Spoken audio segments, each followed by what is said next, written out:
सात्विक अहंकार से मन बनता है, राजसिक अहंकार से ज्ञानेंद्रिया और कर्मेंद्रियां 5-5 बनती हैं, 10 बन जाती हैं, और फिर तामसिक अहंकार से पंच तन्मात्र बन जाते हैं, और फिर इन 5 तन्मात्रों से पंच महाभूत बन जाते हैं। तो पंच महाभूत, पंच तन्मात्र, पंच ज्ञानेंद्रिय, पंच कर्मेंद्रिय, ये तो 20 यही हो गए, और मन 21, अहंकार 22, बुद्धि 23, और स्वयं मूल प्रकृति जो माया है वो 24। तो इस प्रकार 24 को यहाँ पर 8 में ही भगवान ने समेट दिया है, क्योंकि कभी कभी क्या होता है कि विस्तार न करने की दृष्टि से उसी में 8 में ही ये सब 24 समाहित हो जाते हैं। इसलिए ऐसा नहीं समझना चाहिए कि भगवान को ये 8 ही प्रकृति इष्ट है, बाकी जो सांख्य शास्त्र में कहे हुए तन्मात्र आदि हैं, इंद्रियां आदि हैं, इंद्रिया में तो भगवान ने यहाँ पर केवल मन बुद्धि अहंकार को ही कहा है, 5 ज्ञानेंद्रिय 5 कर्मेंद्रिय को कहा नहीं, और फिर पंच तन्मात्र वहां पर है वो कहा नहीं, तो 15 तो ऐसे ही गायब है यहाँ पर। तो उसको भी ये शास्त्र की व्यवस्था है कि जहां पर नहीं कहा गया है, वेदांत का एक नियम है कि उपसंहार कर लिया जाता है। यहाँ नहीं कहा गया है, कहीं और कहा गया है, तो अन्य शास्त्रों से वहां जोड़ लिया जाता है। ये एक सामान्य मर्यादा है, शास्त्र की एक विधा है। ऐसा नहीं कहना चाहिए कि नहीं ये तो इतना ही मानते हैं, इसका मतलब भगवान को इतना ही इष्ट है, वो वाला गलत है। जहां पर सांख्य शास्त्र में वो 24 प्रकार से वर्णन किया गया है कि प्रकृति से 23 तत्व निकलते हैं, तो वो गलत है, और भगवान को यही मान्य है, वो मान्य नहीं है, ऐसा नहीं समझना चाहिए। तो ये एक नियम है कि वहां पर उपसंहार कर लेना चाहिए कि भगवान को, क्योंकि मन बुद्धि अहंकार ये अंतःकरण है, ये 3 अंतःकरण है, और समस्त करणों में अंतःकरण को मुख्य माना जाता है। अंतःकरण मुख्य है, तो मुख्य का कह दिया तो गुण वाले अपने आप उसमें आ जाते हैं। मुखिया को कह दिया, एक किसी मुखिया को बुला दिया, तो बाकी सब अपने आप उसमें आ गए ना, मुख्य आ गए तो गुण वाला तो अपने आप में आ ही जाएंगे।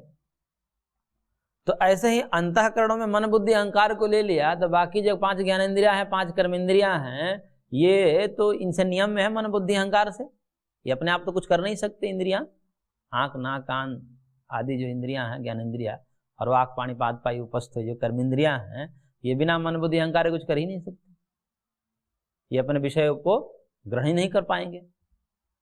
तो इसलिए जब मन बुद्धि अहंकार को कह दिया, तो मानो इनके अधीन रहने वाले जो ज्ञान इंद्रिया और कर्मेंद्रिया, इनको भी भगवान ने कह दिया। और ऐसे पंच महाभूत कह दिया, तो पंच महाभूत में जो है सूक्ष्म भूत स्थूल भूत 2 भेद होते हैं, सांख्यकार ने कहा। तो सूक्ष्म भूत स्थूल भूत यदि ले लें, तो स्थूल भूत जो है वो अपने कारण सूक्ष्म भूत से ही बनता है। तो कार्य को कह दिया तो कारण को भी कह ही दिया, कारण कार्य में अभेद कर दिया है। तो इस दृष्टिकोण से पंच तन्मात्र को भी समाहित कर लीजिए, 10 प्रकार की इंद्रियों को भी इसमें समाहित कर लीजिए। इस प्रकार से वह जो सांख्य में कहा हुआ जो 24 तत्व है, प्रकृति का अतिरिक्त 23 तत्व है, उन सबका समायोजन हो जाता है। तो इस 8 प्रकृति से, तो ये प्रकृति जो है, मूल प्रकृति जो है, अपने से भिन्न जो है 8 जो है विकार है, इसको विकृति बोलते हैं। तो कह रहे हैं कि ये भगवान जो है कि ये सब हमसे उत्पन्न होते हैं। और आगे कह रहे हैं भगवान, देखिए श्लोक संख्या 5 में, अपरेयम अतस्त्वन्याम प्रकृतिम विद्धि में पराम जीवभूताम महाबाहो येदम धार्यते जगत। करें कि यम तु अपरा, ये जो हमने कहा अभी प्रकृति जो 8 रूपों में व्यक्त होती है, अपने से भिन्न जो प्रकृति है वो 8 रूपों में व्यक्त होती है, ये तो अपरा है। अपरा का मतलब, परा मतलब श्रेष्ठ होता है, और अपरा मतलब निकृष्ट अश्रेष्ठ। तो उत्कृष्ट और निकृष्ट, तो ये अपरा प्रकृति जो है, 2 प्रकृति है। तो ये वाली जो प्रकृति है, ये प्रकृति शब्द कहा ना भगवान ने, प्रकृति ही अष्टधा। तो ये प्रकृति कैसी है मेरी, 8 प्रकार की, अपरा है।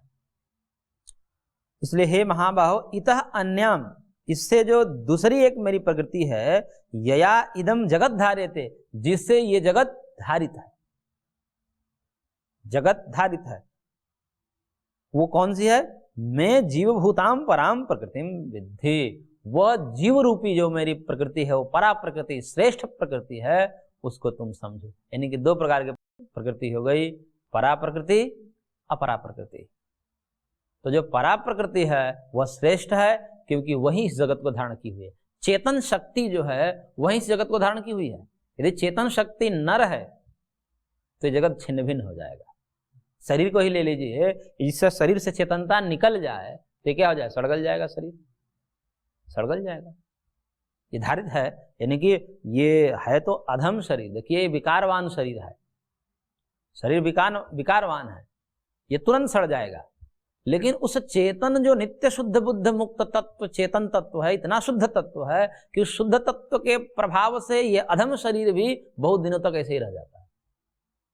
मतलब उसकी शुद्धता के कारण ये अधम शरीर भी बहुत दिनों तक जीवित रह जाता है, सड़ता गलता नहीं है।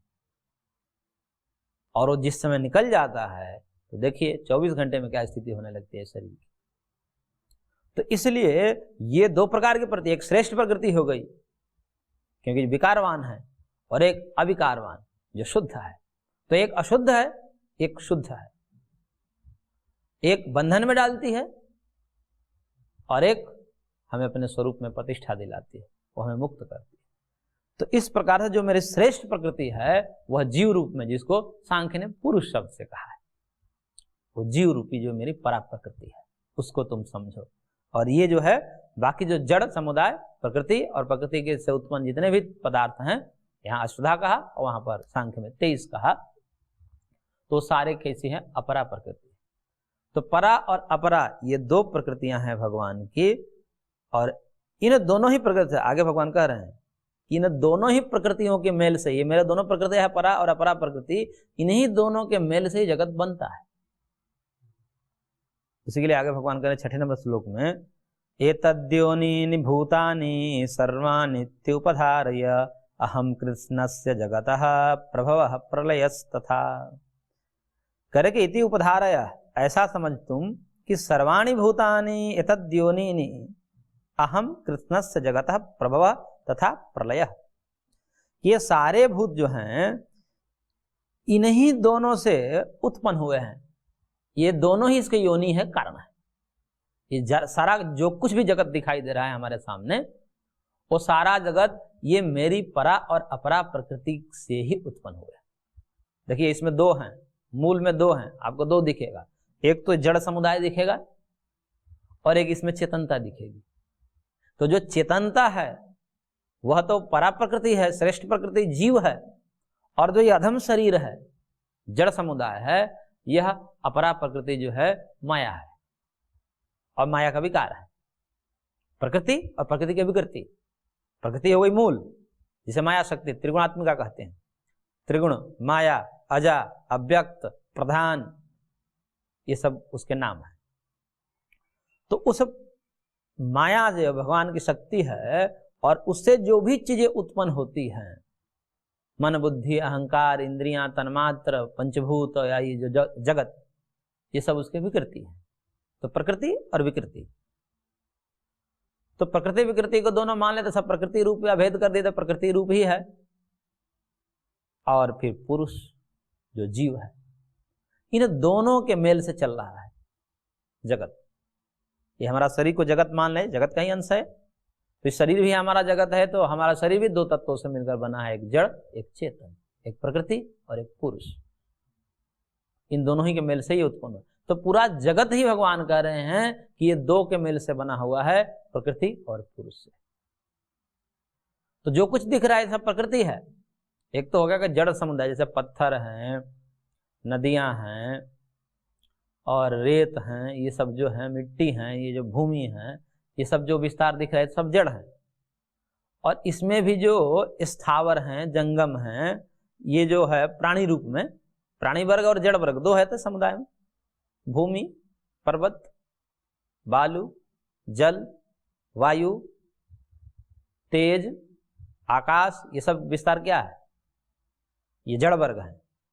और इसी में रहने वाले कुछ प्राणी वर्ग भी है, जैसे स्थावर हैं, स्थावर मतलब वृक्ष हैं, वनस्पति हैं, तरा, गुल्म इत्यादि जो है, लता, गुल्म, ये जो हैं जो स्थिर रहते हैं, चलते फिरते नहीं हैं, तो इनमें भी जो है दो हैं, इनमें भी जीव होता है। तो उनका जो शरीर है, जो लकड़ियां दिख रही हैं, पत्ते दिख रहे हैं, फल फूल इत्यादि दिख रहे हैं, ये तो सब जड़ के अंतर्गत आते हैं। लेकिन जिससे वृद्धि पोषण प्राप्त कर रहे हैं, बढ़ रहे हैं, वृद्धि हो रहा है उनमें, और सजातीय प्रजनन भी होता है, एक बीज से दूसरा बीज जाता है, उसी के सजातीय प्रजनन होता है, तो वो जीव के कारण होता है। तो ये सब प्राणी वर्ग में आते हैं। और जंगम मतलब चलने फिरने वाले जो जीव हैं, चाहे पशु है, पक्षी है, मनुष्य है, तो ये सब प्राणी वर्ग में आते हैं। तो प्राणी वर्ग वाले को देखते हैं तो वहां पर दो चीजें दिखाई देती है। जड़ वर्ग को देखते हैं तो केवल आपको जड़ दिखाई देगा, लेकिन प्राणी वर्ग में हम देखते हैं तो वहां पर जड़ और चेतन दोनों दिखाई देते हैं। तो शरीर के रूप में जड़ पदार्थ हैं, और जिसके कारण ये सब धारित है, वृद्धि को प्राप्त हो रहा है, पोषण को प्राप्त हो रहा है, सजातीय प्रजनन होता है, आगे जो है वंश वृद्धि हो रही है, वो चेतन तत्व के कारण हो रहा है। तो इस प्रकार से इन दोनों ही प्रकृतियों से भगवान कह रहे हैं कि समझो कि ये सारा जगत उत्पन्न हुआ है। और मैं क्या हूं? तो भगवान कह रहे हैं कि अहम कृत्स्नस्य जगतः प्रभवः तथा प्रलयः। मैं क्या हूं कि मैं इन समस्त जगत का जन्म देने वाला हूं। प्रभव मतलब उत्पत्ति करने वाला हूं, और प्रलय भी करने वाला नहीं। ये दो से उत्पन्न हुए हैं, लेकिन दो के मूल में भी मैं एक तीसरा हूं। लेकिन ये दो जो हैं वो स्वतंत्र नहीं है, वो मेरे ही आश्रित है, मेरी ही विभूतियां हैं, इसलिए मूल में तो एक ही होगा।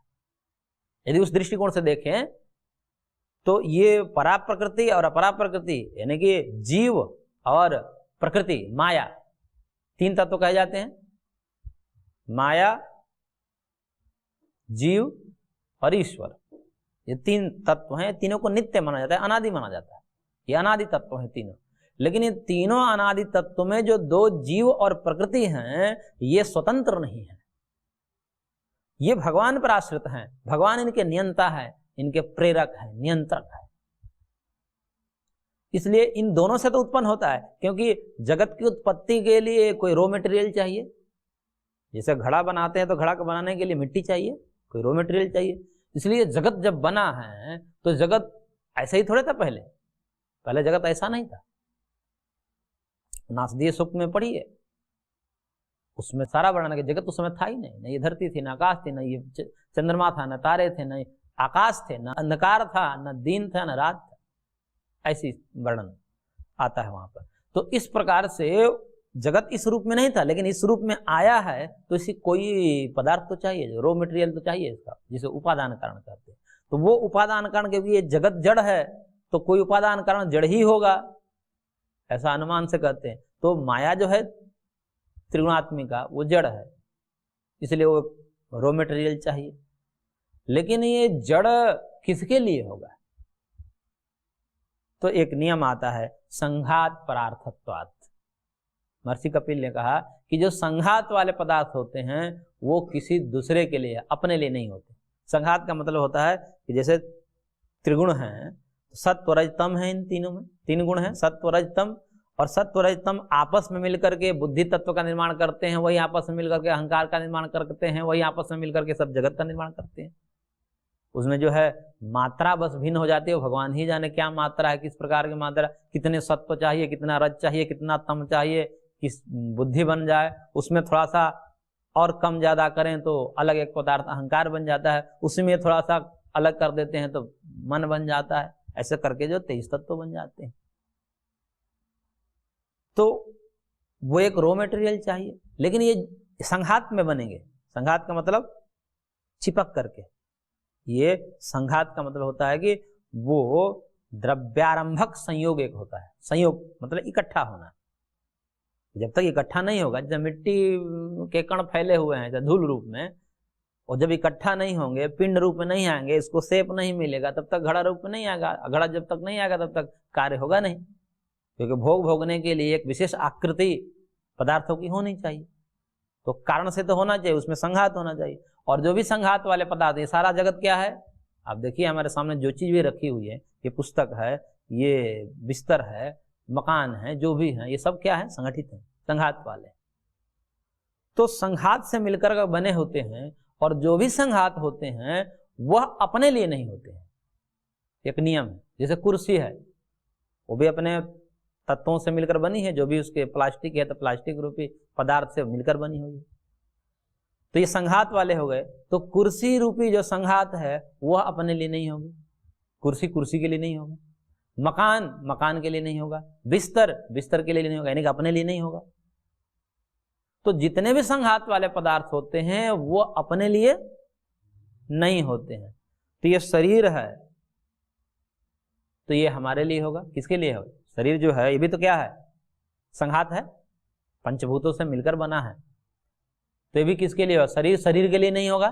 जैसे कुर्सी कुर्सी के लिए नहीं हो रही है, सैया सैया के लिए नहीं, भूमि भूमि के लिए नहीं, मकान मकान के लिए नहीं, अपने लिए नहीं, पंखा अपने लिए नहीं होता, एसी अपने लिए नहीं होता, वो किसी दूसरे के लिए होता है। तो संघात जितने होते हैं वह परार्थ होते हैं, यानी कि दूसरे के लिए होते हैं, अपने लिए नहीं होते। तो ये शरीर भी क्या है? संघात वाला है। तो ये भी शरीर शरीर के लिए नहीं होगा, किसी दूसरे के लिए होगा। तो दूसरा क्या होगा? शरीर तो हो नहीं सकता, शरीर से भिन्न ही होगा। तो इस प्रकार से वो आत्मा के लिए होगा, जीव के लिए होगा। अब इसमें शास्त्रार्थ चलता है कि नहीं, ऐसा भी तो हो सकता है कि एक संघात दूसरे संघात के लिए हो जाए। मतलब जैसे ये सैया है तो सैया किसके लिए हो जाए? सैया भी संघात वाला है, तो ये सैया रूपी जो संघात है ये एक दूसरे संघात शरीर के लिए हो जाए। या जब कोई टेबल है, टेबल भी संघात वाले है, टेबल पुस्तक के लिए हो जाए, पुस्तक क्या है? संघात वाला। तो एक संघात दूसरे संघात के लिए हो जाए, ऐसा भी तो हो सकता है। अलमारी वस्त्र के लिए हो जाए, अलमारी भी संघात वाला है और उसमें वस्त्र रख दिया। तो एक संघात दूसरे संघात के लिए भी हो सकता है। इससे अलग मतलब संघात संघात के लिए, अपने लिए नहीं हो सकता, लेकिन दूसरे संघात के लिए तो हो सकता है। ऐसे ही जीव को मानने की क्या आवश्यकता है? तो कह रहे हैं कि यदि संघात दूसरे संघात के लिए होता, यदि सैया किसके लिए हो? शरीर के लिए होता, तो सैया भी संघात और शरीर भी संघात, तो फिर मरने के बाद सैया से नीचे क्यों कर देते? संघात तो अभी भी है, रखिए उसको, फिर घर से बाहर क्यों कर देते हैं? संघात संघात के लिए है। तो यदि ये घर जो है शरीर के लिए है तो शरीर तो मरने के बाद ही है, तो रखिए उसको। नहीं रखते, क्यों? पता क्या चला? संघात संघात के लिए नहीं है। सबको देखिए मूल में अंततः कि ये सब किसके लिए है? खटिया किसके लिए है? बल्कि शरीर के लिए। तो शरीर किसके लिए है? टेबल के लिए, पुस्तक के लिए, मतलब पुस्तक किसके लिए है? तो ऐसे करते जाएंगे तो मूल में आपको मिलेगा कि ये सब अपने लिए नहीं होते हैं, किसी भिन्न के लिए होते हैं, और वह भिन्न क्या होगा? वो उससे अलग होगा। तो संघात संघात के लिए भी नहीं हो सकता, एक संघात दूसरे संघात के लिए भी नहीं हो सकता, क्योंकि दूसरे संघात के लिए होता, सैया शरीर के लिए होता है तो मृत शरीर भी शरीर ही होता है, लेकिन उसके लिए सैया नहीं लगाया जाता, सैया से उतार देते हैं, घर से बाहर कर देते हैं। इसका मतलब है कि ये सारा जो संघात वाले पदार्थ हैं वह किसी चेतन के लिए होते हैं, जीव के लिए होते हैं। तो इस प्रकार से जगत की उत्पत्ति में दो तत्व हो गए, एक संघात वाला जगत हो गया और उस जगत के बीच में वो अपने से भिन्न जीव के लिए। इसलिए एक जो है भोग्य है और एक भोक्ता है। तो भोग क्यों दे करके भोक्ता का अनुमान हो जाता है। जैसे दुकान में बहुत सारे सामान रखे हुए हैं तो सामान को दे करके भोक्ता का अनुमान हो जाता है कि नहीं होता है? किसके लिए है? ये अपने लिए तो हो नहीं सकता, ये पदार्थ अपने के लिए तो है नहीं, ये किसी दूसरे के लिए। तो इसी प्रकार ये समस्त जगत जो है, जितने भी संघात वाले पदार्थ हैं, चाहे भूमि हो, जल हो, अग्नि हो, वायु हो, ये पंचभूत, और चाहे ये हमारा शरीर हो, ये शरीर में भी तो वही तत्व है पंचभूत, तो ये भी किसके लिए होंगे? दूसरे के लिए होंगे। दूसरा कौन होगा? आत्मा होगा। तो ये दो तो ये हो गए, और इन्हीं दो के मेल से जगत बना है। लेकिन बनाने वाला कौन है? ये तो बनने में सहयोगी है। एक तो रॉ मटेरियल है, माया तत्व जो है प्रकृति, रॉ मटेरियल है, उपादान कारण। जैसे घड़े के लिए मिट्टी चाहिए, उस प्रकार से माया है। और किसके लिए बनेगा? तो वो जो एक कारण है कि भाई उपभोक्ता, जैसे कोई घड़ा बन रहा है तो घड़ा मिट्टी से बन सकता है, मिट्टी जो है उपादान कारण है। तो वो और बनाने वाला कौन है? कुम्हार है। लेकिन किसके लिए बनाएगा? वो किसके लिए बनाएगा? उसके उपभोक्ता भी तो कोई होने चाहिए उससे भिन्न। तो घड़ा बना मिट्टी से, वो मिट्टी से बना हुआ घड़ा किसके लिए बना? उपभोक्ता जो जीव हैं उनके लिए। बनाया किसने? कुम्हार ने। तीन चीजें वहां भी है, कुम्हार, घड़ा और घड़े का प्रयोग करने वाला उपभोक्ता, ग्राहक। ऐसे जगत में आप देखिए, कुम्हार के सदृश कौन है? भगवान है। मिट्टी के सदृश कौन है? प्रकृति है। वहां पर प्रकृति है, क्योंकि वहां पर उपनिषद में आता है वाचारंभणम विकारो मृतिकेत्येव सत्यम। वहां पर प्रकृति को मिट्टी के रूप में कहा है कि मिट्टी ही सत्य है, बाकी सब तो ये जो झूठे हैं कि सब मिट्टी में मिल जाते हैं, नहीं कि मूल प्रकृति में सब मिल जाते हैं। तो इसलिए मूल प्रकृति मिट्टी सदृश हो गई और ग्राहक के सदृश कौन हो गया? उपभोक्ता कौन हो गया? सब जीव हो गए हम। लेकिन ये जो दोनों जो प्रकृतियां हैं, विभूतियां हैं भगवान की, परा प्रकृति और अपरा प्रकृति, यानी कि प्रकृति और पुरुष जीव, ये दोनों हमसे विलग नहीं हैं, हमसे नियम में हैं। और इन दोनों को प्रयोग करके मैं ही जगत का निर्माण करता हूं। ये क्योंकि जीव को भले ही कहा जाता है कि अनादि है, जीव और ईश्वर में बहुत सी समानताएं भी दिखलाते हैं। जैसे ईश्वर नित्य है वैसे जीव भी नित्य है, जैसे ईश्वर अजन्मा है वैसे जीव भी अजन्मा है, जैसे ईश्वर त्रिगुणातीत है वैसे जीव भी त्रिगुणातीत है, जैसे ईश्वर नित्य शुद्ध बुद्ध है वैसे जीव भी नित्य शुद्ध बुद्ध है। बहुत सारी समानताएं हैं, परंतु कुछ विशेषताएं भी है। जीव पराधीन होता है और परमेश्वर स्वतंत्र होते हैं। ऐसे प्रकृति तो स्वयं जड़ है, चलो जीव को तो चेतन मान ले, तो चेतन को तो आंशिक रूप में तो स्वतंत्रता है। चेतन है तो भाई स्वतंत्र होगा। जैसे हम चेतन है तब किसी के बंधन में कितने तक रहेंगे, कुछ तो इधर उधर करेंगे ही। तो जैसे जीव चेतन है तो उसकी स्वतंत्रता तो होगी, लेकिन प्रकृति तो जड़ है, वो तो और भी कुछ कर ही नहीं सकती बिना चेतन के प्रेरणा से।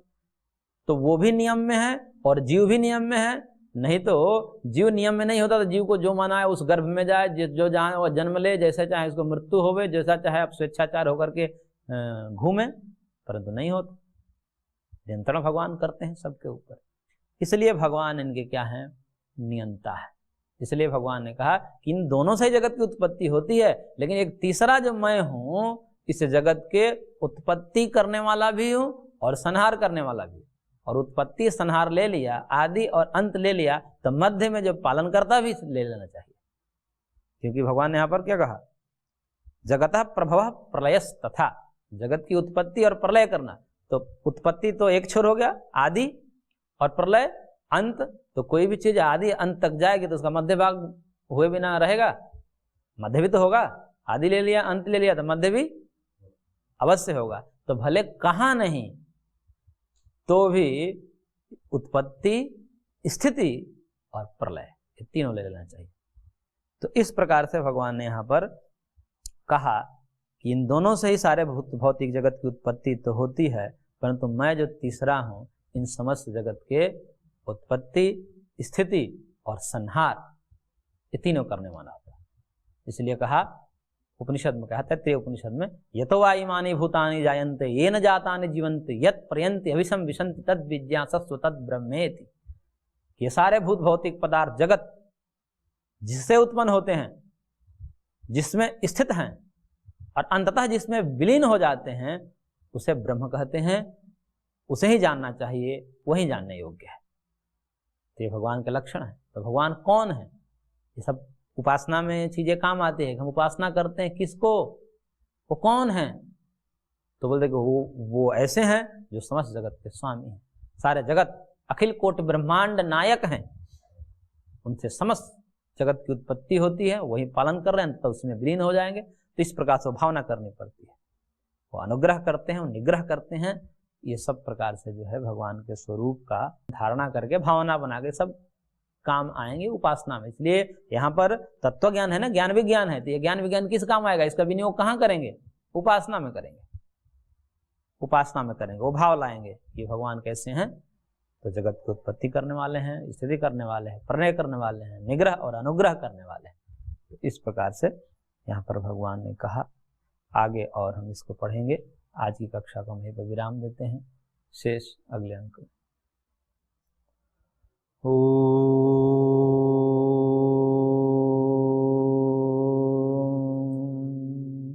शांति शांति शांति।